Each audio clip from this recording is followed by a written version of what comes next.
ngasih makan 50 ekor. Coba pikir aja, tega betul ibu angkat Angelin ya.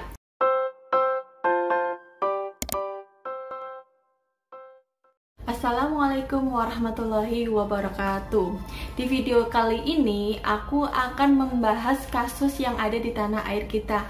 Kemarin-kemarin kan kita ngebahas di luar negeri. Sekarang bahas yang ada di dalam negeri, yaitu misteri kematian Angelin yang ada di Denpasar, Bali. Yuk, jangan lama-lama, simak ceritanya. Kematian Angelin, bocah cantik berusia 8 tahun, menguras emosi para netizen.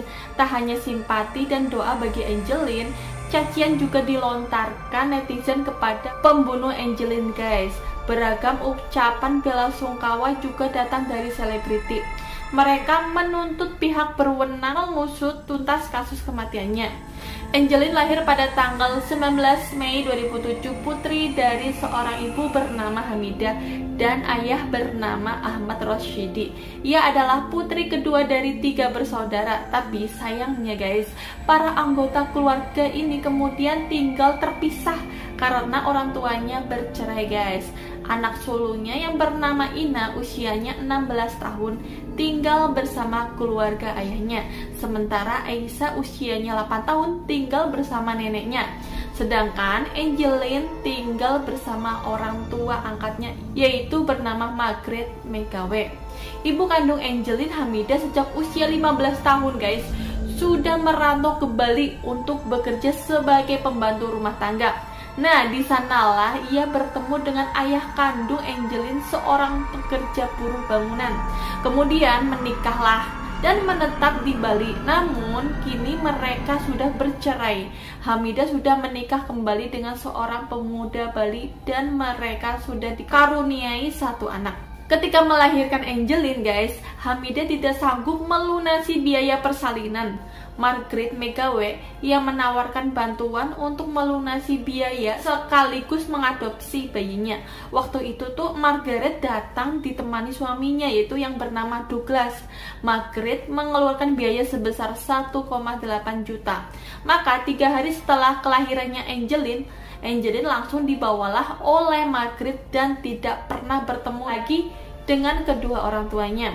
Nama Angelin diberikan oleh Margaret. Keluarga Margaret akan menjadikan Angelin sebagai ahli waris di kemudian hari. Disebutkan jika Angelin meninggal, maka hak waris akan menjadi milik ahli waris Margaret.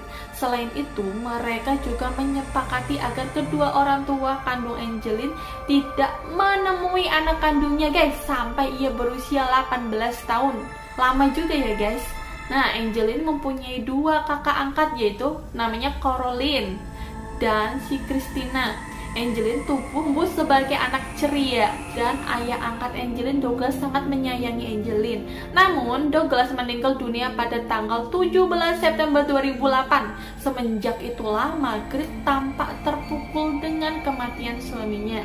Dalam pengasuhan Margaret sebagai orang tua tunggal guys, pada tahun-tahun berikutnya diduga Angelin mengalami banyak kekerasan baik secara fisik maupun mental. Diketahui bahwa ibu angkatnya tersebut menjadi seorang yang temperamental. Bahkan Angelin mengalami penurunan berat badan. Angelin juga tinggal di rumah yang tidak layak huni karena dikelilingi oleh kandang ayam dan berbau. Angelin sering datang ke sekolah dalam keadaan baju yang lusuh serta badan dan rambut yang bau. Bahkan kulit kepala Angelin guys ada kerak yang bercampur tanah terus berminyak gitu guys. Kalau kita kopekin, misalnya nih kopekin, itu kayak kotorannya itu bisa keangkat gitu loh. Sampai-sampai nih ya, sama wali kelas Angelin mandikan dan dikeramasi rambutnya. Nah, teman-temannya juga ikut menyisiri rambutnya waktu itu. Semenjak itulah Angelin kini terlihat sebagai anak yang memiliki sifat diam, pemurung, lusuh, berwajah sendu, dan sering terlambat. Bahkan nih ya,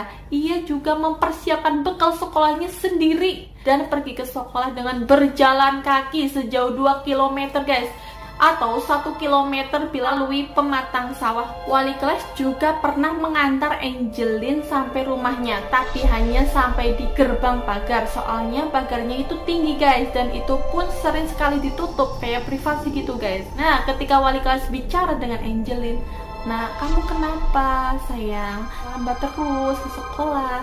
Si Angelin ini nih tetap diam, nunduk tuh guys. Terus setelah didesak, akhirnya ia mau berbicara. "Kenapa Angelin terlambat? Terus cerita sama ibu ya nak," gitu kata si wali kelasnya. Ia menjawabnya pun pelan sekali guys, sampai-sampai telinga wali kelas itu mendekatkan telinganya ke mulut Angelin karena saking pelannya suaranya. Terus si Angelin jawab, "Aku terlambat karena harus ngasih makan ayam 50 ekor. Duk! Kagetlah si wali kelas Angelin sampai ia tidak kuasa untuk melanjutkan pembicaraannya tadi. Bayangin aja, anak usia 8 tahun guys, suruh kasih makan 50 ekor. Coba pikir aja, tega betul ibu angkat Angelin ya. Harusnya paling usia segitu tuh palingan kasih ayam 1 atau 2 gitu guys. Ini nih tuh 50, ya Allah. Angelin juga sering pusing di sekolah karena belum makan. Nah, setelah mendengar apa yang dikatakan Angelin, wali kelas Angelin datanglah ke rumah Margaret. Ia bertanya, kenapa Angelin setiap harinya itu bajunya kotor dan sering juga ia kelaparan. Margaret membela diri, "Oh, Angelin memang tidak suka makan bu, dan ia cuma mau minum susu saja katanya," kata si Margaret gitu. Padahal ketika diberi makan di sekolah oleh gurunya, Angelin bisa menghabiskan 2 piring makan yang disediakan. Setelah selang beberapa hari ada sedikit perubahan, bajunya agak sedikit bersih ya, lumayan lah, ya kayak kemarin-kemarin sedikit. Ya, meskipun masih ada sedikit acak-acakan gitu rambutnya, tapi udah mendingan. Nah, ketika wali kelas Angelin karena saking gak tega lihat muridnya seperti tertekan, dikasih tahulah ke kepala sekolahnya. Nah, sempat juga kepala sekolah berniat untuk mengadopsi si Angelin ini nih. Ia meminta wali kelas Angelin untuk menyampaikan niatnya kepada Margaret. Namun Margaret melarangnya dengan alasan Angelin mempunyai tanggung jawab berupa beberapa tugas dan kewajiban di rumah. Ia memberi berbagai tugas kepada Angelin semata hanya untuk mendidiknya agar mandiri. Margaret juga membantah sangkaan bahwa ia sebagai ibu angkat tidak mengasuh Angelin dengan baik, apalagi sampai melakukan kekerasan. Ia menyatakan bahwa ia menyayangi Angelin dan anak itu pun menyayangi dia. Sempat juga nih kepala sekolah dan wali kelas akan berkunjung lagi ke tempat Angelin lagi, tapi Angelin dikabarkan sudah menghilang duluan. Kasus yang menimpa Angelin pertama kali mengemuka dengan beredarnya kabar tentang hilangnya Angelin. Kabar tersebut tersebar luas di jejaring sosial Facebook guys. Keesokan harinya, berbagai media massa turut memberitakan kehilangannya. Saat terakhir terlihat saat ia bermain di depan rumah sekitar pukul 3 sore. Namun, tidak juga ditemukan sampai pukul 6 sore. Tim pencari anak hilang dari kepolisian lantas mencarinya dari Denpasar sampai ke Banyuwangi. Berbagai upaya dilakukan oleh polisi seperti mengamati CCTV di sekitar lokasi, menganalisis telepon seluler orang tua kandung dan orang tua angkatnya, serta menggunakan anjing pelacak. Namun waktu itu tuh anjing pelacaknya tidak menemukan jejak Angelin dan hanya berputar-putar di sekitar rumah saja guys. Keluarga Angelin yang berasal dari luar Bali pun berdatangan ke kediaman Angelin untuk membantu mencarinya. Kapolda Bali Irjen Pol Roni Sompi menceritakan kecurigaan soal tangisan itu didapatkan saat polisi dan tokoh masyarakat bersama-sama mencari Angelin dan menyusuri jalan dari rumah Angelin ke sekolah.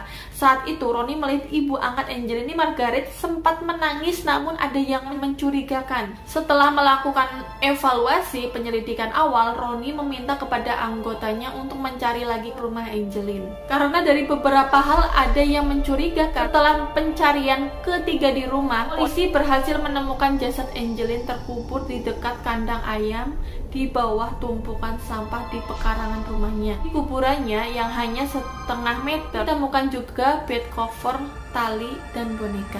Mantan pembantu Margaret yaitu Agus pernah mengatakan bahwa 1 hari setelah dilaporkan hilang, hidung Angelin berdarah karena dipukul ibunya. Pencarian Angelin terhenti setelah ia ditemukan dalam keadaan tewas terkubur di halaman belakang rumahnya pada hari Rabu tanggal 10 Juni 2015. Jasadnya dalam kondisi membusuk di bawah pohon pisang ditutup sampah terkubur bersama bonekanya. Otopsi segera dilakukan di instalasi forensik. Dari hasil otopsi, Angelin diketahui meninggal sejak 3 minggu sebelumnya.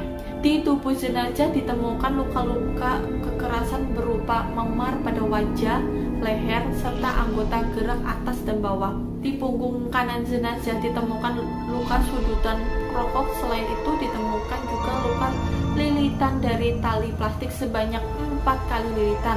Sebab kematiannya dipastikan karena kekerasan benda tumpul pada wajah dan kepala yang mengakibatkan pendarahan pada otak. Jasad Angelin kemudian dimakamkan di Tulungarejo, Banyuwangi yang merupakan kampung halaman dari ibu kandungnya. Setelah ditemukannya jasad Angelin pada tanggal 10 Juni 2015, kepolisian menetapkan Agustai sebagai tersangka pembunuh Angelin. Ia mengakui telah membunuh dan memperkosa Angelin pada tanggal 16 Mei 2015 sekitar pukul 1 siang, tepat pada hari hilangnya Angelin, dan kemudian menguburkan jasad di belakang rumah majikannya itu pada pukul 8 malam. Pada tanggal 14 Juni 2015, kepolisian menetapkan ibu angkat Angelin Margaret sebagai tersangka dalam kasus dugaan pelantaran anak dan ditahan Mapolda Bali, dan ditetapkan sebagai tersangka dalam kasus pembunuhan berdasarkan 3 alat bukti, yaitu pengakuan Agus, bukti-bukti kedokteran forensik, dan hasil olah TKP kejadian perkara oleh tim forensik Polresta Denpasar, Polda Bali. Dari bukti-bukti tersebut, Margaret diduga menjadi otak pembunuhan dan Agus hanya membantu mengubur jasad Angelin. Saat persidangan, Agustai dengan Margaret saling tuding membunuh. Margaret yang dibantu pengacara kondang bernama Hotman Sitompul membantah kalau Margaret membunuh. Dia juga mengatakan tidak ada saut pautnya dengan warisan. Sedangkan Agustai yang dibantu pengacara kondang juga bernama Hotman Paris membantah tuduhan Agustai yang membunuh. Dia hanya sebagai korban atas kekejaman ibu angkatnya. Contohnya guys, ketika pengadilan mengatakan hal seputaran bekas luka sudutan rokok yang ada pada tubuh korban, Margaret mengatakan Agustai pelakunya.